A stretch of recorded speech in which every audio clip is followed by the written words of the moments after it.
Guys, tingnan natin dito sa Google Map.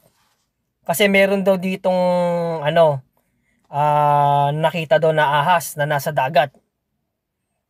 Hahanapin natin kung totoo nga.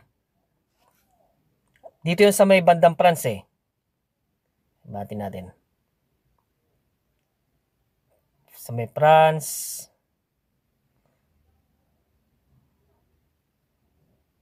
Malapit na.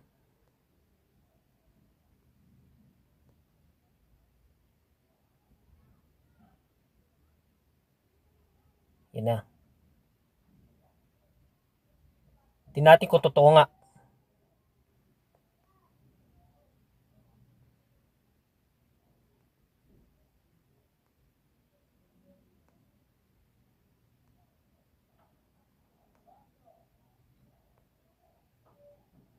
Ayan na.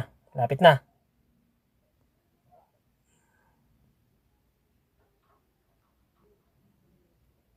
Ayun.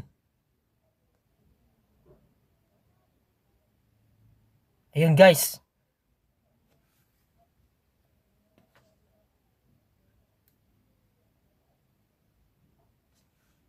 Totoo nga. Meron nga.